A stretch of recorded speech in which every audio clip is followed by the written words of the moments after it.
11월 20일 강아랑이 전해주는 정치권의 뜨거운 말말말 강아랑의 정치랑입니다. 첫 번째 주제, 미래 경쟁자입니다. 이준석 전 국민의힘 대표가 지난 4일 부산 토크 콘서트에 이어서 어젠 광주에서 토크 콘서트를 가졌는데요. 이 자리에서 한동훈 장관을 이렇게 표현했습니다.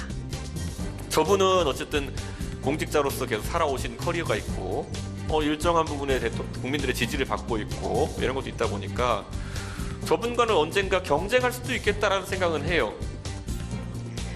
언젠간 경쟁할 수도 있을 것이라면서 이준석 전 대표가 지목한 한동훈 장관.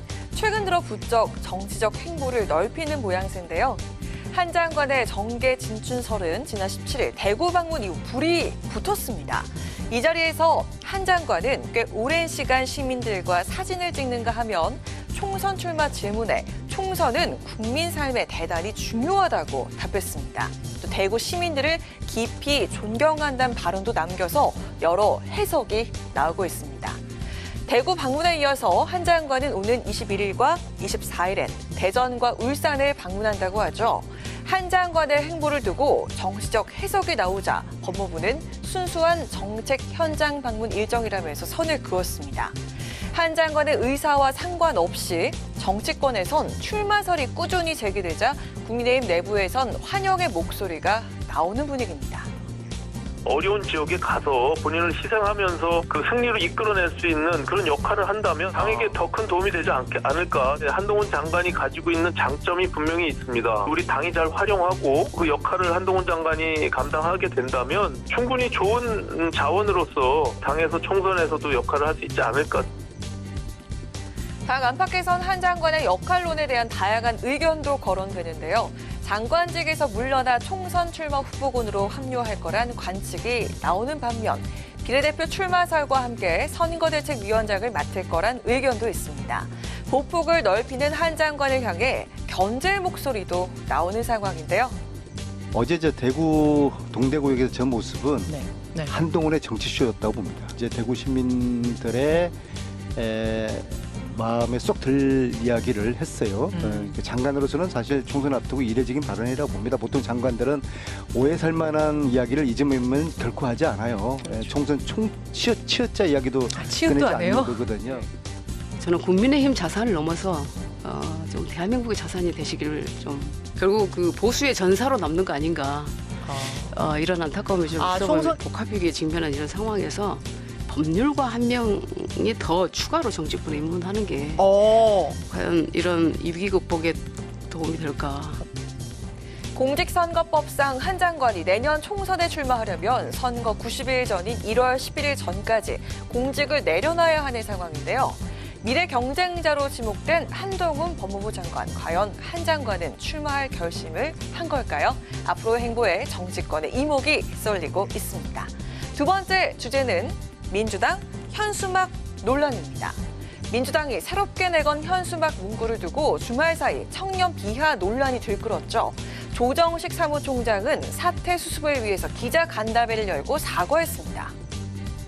기획 의도가 어떠하더라도 국민들과 당원들께서 보시기에 불편하였다면 이는 명백한 잘못입니다. 업체에 떠넘길 것이 아니라 당의 불찰이었고 당무를 총괄하고 있는 사무총장으로서 국민과 당원 여러분께 사과드립니다. 외부 전문가들의 파격적인 홍보 컨셉을 담은 아니었는데 결과적으로 당에서 세심하게 살피지 못하고 시행 과정이 진행됐습니다. 논란이 됐던 문구는 바로 이건데요. 정치는 모르겠고 나는 잘 살고 싶어.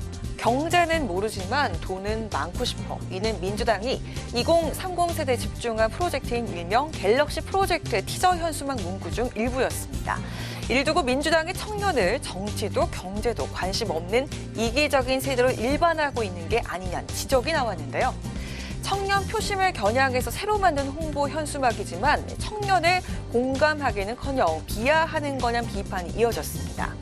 민주당은 지난 19일 외부 업체가 준비한 것이라면서 급히 진화에 나섰는데요. 책임을 떠넘기려는 것이냐면서 또 다른 반발이 이어졌습니다. 외주 업체에게 이제 의뢰를 했던 것들이 또 이제 여러 뭐 아이디어 제안을 예시로 받았던 것들이 일부가 좀 이렇게 나가면서 좀 왜곡돼서 보도가 된 게 아닌가 이런 총선 기획단에서 제작한 건 아니고요. 민주당의 비명계 모임인 원칙과 상식 의원들은 현수막 사태에 대해서 유감을 표명하며 총선 기획단의 대국민 사과가 필요하다고 강조했습니다. 국민의힘은 민주당을 향해 노인 비하에 이어서 청년 비하를 하는 것이냐면서 비판했습니다. 당초 꼬리 자르기를 시도했다가 말도 안 되는 변명에 비판이 거세지자 마지못해 사과를 했지만 이 현수막을 통해 청년 세대를 바라보는 민주당의 시각이 명징하게 드러났기에 그런 인식 수준에서 여전히 한치도 나아진 게 없다는 지적에 민주당은 진심으로 반성해야 할 것입니다. 민주당의 공식 사과에도 불구하고 현수막 논란은 계속되는 분위기인데요. 진정성 있는 수습만이 청년 세대 마음을 돌릴 수 있지 않을까 싶습니다. 지금까지 강아랑의 정치랑이었습니다.